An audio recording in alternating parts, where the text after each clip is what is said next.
नमस्कार दोस्तों, स्वागत है आपका मेरे चैनल कॉमिक्स लाइफ में। शुरू करते हैं चुन्नू कॉमिक्स की एक और मज़ेदार कॉमिक्स, राजकुमारी की परीक्षा। राजकुमारी की परीक्षा, लेखक प्रदीप कुमार, चित्रांकन रघुबीर आर्ट्स क्रिएटर, संपादक मनीष जैन। कंचन नगरी के समीपवर्ती जंगल में एक झील के किनारे विश्वामित्र नाम का एक सन्यासी रहता था। उसका बहुत सा समय ईश्वर भक्ति में व्यतीत होता था। ओम नमः शिवाय। एक दिन समाधि में ऐसा लीन हुआ कि उसे फिर कोई चेतना नहीं रही। उसे समाधि लगाए हुए कितने ही दिन साल बीत गए, परंतु उसकी समाधि नहीं टूटी। उसको पूरी तरह से दीमकों की एक विशाल बॉबी ने ढक लिया और उसे पता तक नहीं चला। बहुत दिनों पहले यहाँ एक सन्यासी रहता था, लेकिन अब वह दिखलाई नहीं देता। पता नहीं कहाँ चला गया वह। बहता पानी और रमता जोगी कभी एक जगह नहीं ठहरता, इसीलिए कहीं दूसरी जगह चला गया होगा। कंचन नगर के राजा सोमदत्त की कई पुत्रियां थीं। सुनैना उन्हें सबसे अधिक प्रिय थी। मेरी सुनैना कितनी सुंदर है, इसका विवाह मैं उसी के साथ करूंगा जो इस पृथ्वी पर सबसे सुंदर और योग्य राजकुमार होगा। एक दिन उसकी बहनों ने सुनैना को अपने पास बुलाया। सुनैना, महलों में पड़े पड़े तो मन उब गया है, क्यों ना झील के किनारे जंगल में घुमाएं। विचार तो उत्तम है दीदी, पर इस बात के लिए पिताजी हमें आज्ञा नहीं देंगे। उसी क्षण सब बहनों ने उससे आग्रह किया। अगर तुम पिताजी से जाकर आग्रह करो तो वह तुम्हें कभी मना नहीं करेंगे। हाँ हाँ सुनैना, तुम जाकर पिताजी से कहो ना। बहनों के ज़्यादा जोर देने पर सुनैना अपने पिता सोमदत्त के पास पहुंची और उन्हें प्रणाम किया। सदा सुखी रहो बेटी, आओ बैठो। पिताजी, मैं आपके पास एक आग्रह लेकर आई हूँ। तो फिर कहो ना, संकोच क्यों कर रही हो बेटी। हम सब बहनें झील के किनारे घूमने जाना चाहती हैं पिताजी। जरूर जाओ बेटी, हम भी तुम्हारे साथ घूमने चलेंगे। यह तो और भी अच्छा रहेगा। दूसरे दिन राजा सोमदत्त अपनी बेटियों, उनकी सखियों और बहुत से नौकर चाकरों को साथ लेकर झील की ओर चल पड़े। झील के किनारे पहुंचकर जंगल में उसने एक जगह अपना डेरा लगवा दिया। लो बेटी, अब आराम से प्रकृति के सौंदर्य का अवलोकन करो। देखा पिताजी, कितनी सुंदर जगह है ये। सुनैना अपनी सखियों और बहनों के साथ जंगल में घूमने के लिए निकल पड़ी। सुनैना अपनी ही धुन में आगे को बढ़ती चली गई। चलते चलते वह विश्वामित्र की कुटिया के पास जा पहुंची। अरे, और सब लोग कहाँ रह गए। तभी किसी मिट्टी के सुंदर खरोंदे की ओर उसका ध्यान चला गया। अरे, वह मिट्टी का ढेर कैसा। तुरंत ही वह उसके समीप पहुंची। अरे, यह तो दीमकों की बाबी है, लेकिन इसके अंदर यह क्या चमक रहा है। सुनैना ने उस बाबी के अंदर चमकने वाली चीज को बहुत करीब से देखा। कहीं ये जुगनू तो नहीं। चलो इन्हें बाहर निकाल कर देखती हूँ। अगर जुगनू हुए तो उन्हें पकड़कर अपनी बहनों को दिखाऊंगी, बड़ी खुश होंगी। तब सुनैना ने पास पड़ी पेड़ की दो सूखी टहनियां उठा ली और उन्हें लेकर दीमक की बाबी में चमकने वाली चीजों की ओर बढ़ी। मैं इन दोनों जुगनुओं को एक साथ डंडी से बाहर निकाल लूंगी। लेकिन जैसे ही सुनैना ने दीमक की बॉबी को उन डंडियों से कुरेदा, तो अचानक उस बॉबी के अंदर से किसी की दर्द भरी आवाज सुनाई दी। आह, फोड़ डाली। उस आवाज को सुन सुनैना ने चौंक कर बाबी की ओर देखा, जिसके दो छेदों से खून की धारा बह रही थी। हे भगवान, यह मुझसे क्या अपराध हो गया। इस बाबी के अंदर कौन है। वह फिर एकाएक घबरा कर वहां से भाग खड़ी हुई। पिताजी, मुझे बचाइए। वह तेजी से दौड़ती हुई अपने पिता के पास पहुंची। पिताजी, पिताजी। क्या हुआ बेटी, तू इतनी घबराई हुई क्यों है। तभी अचानक उसने वहां एक विचित्र दृश्य देखा। उसके साथ आए लोग सब पीड़ा से बुरी तरह छटपटा रहे थे। उफ, ये कैसी पीड़ा है। एक पल के लिए भी चैन नहीं पड़ रहा। महाराज, इस वेदना से हमें बचाइए, वरना ये वेदना हमारी जान ले लेगी। सुनैना दौड़कर अपने पिता के सीने से लग गई। कहीं इसका संबंध उस विचित्र आवाज से तो नहीं जो दीमकों की बाबी से आ रही थी। मुझे कुछ बता तो बेटी कि क्या हुआ। फिर राजा भी इस आकस्मिक विपत्ति को देखकर घबरा गया, जिसके कारण उसके आदमी वेदना से व्याकुल होकर छटपटा रहे थे।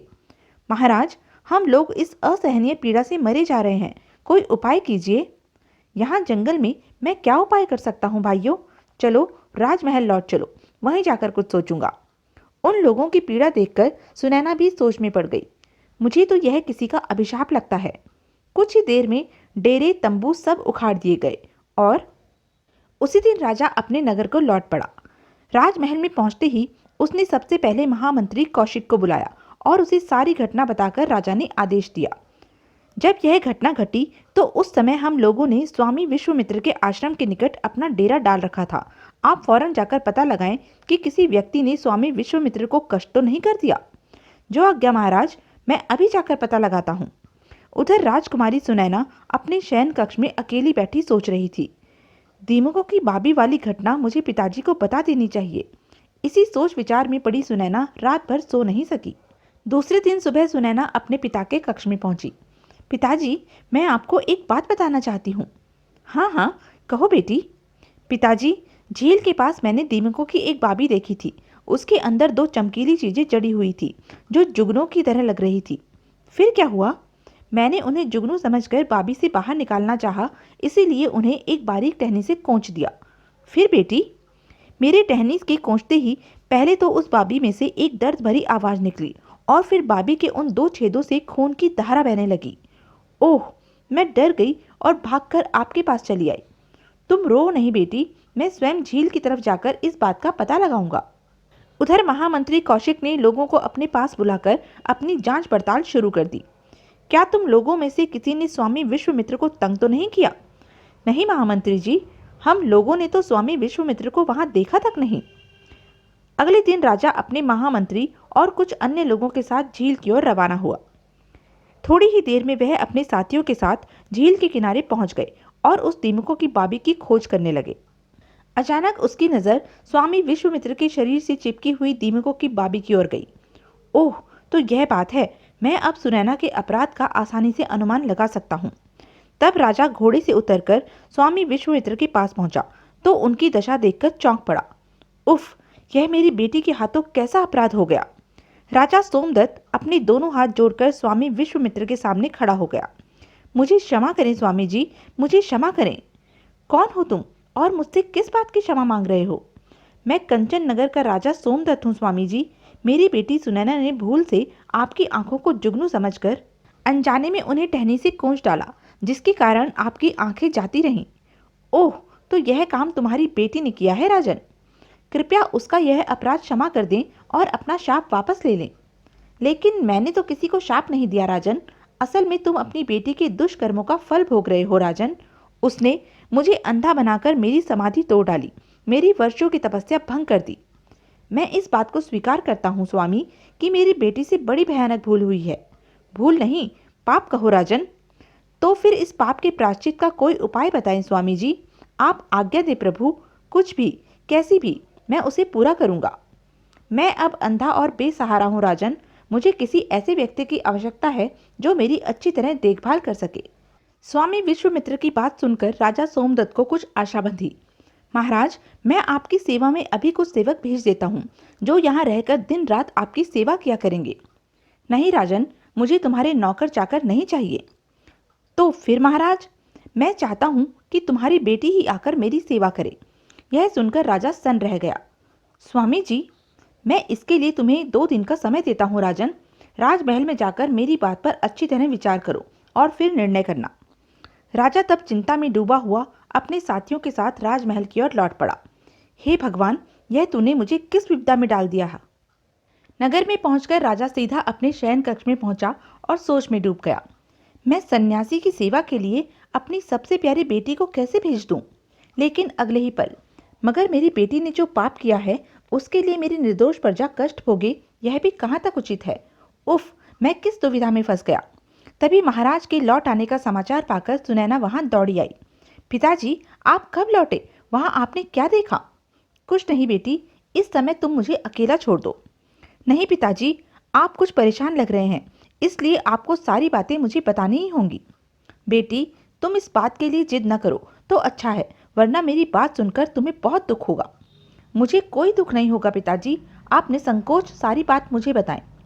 अगर तुम नहीं मानती हो तो सुनो।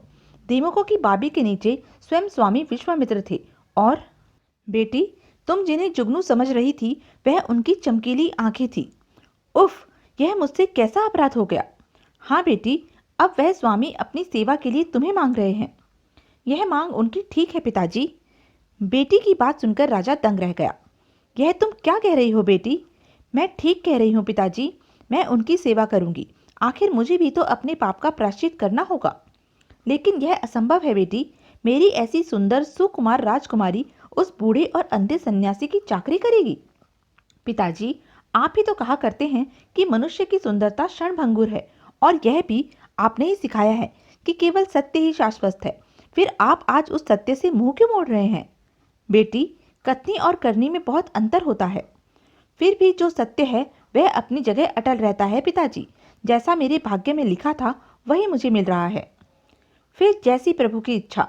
शायद इसी बात में तुम्हारा कल्याण निहित हो। तो यह थी अब तक की कहानी।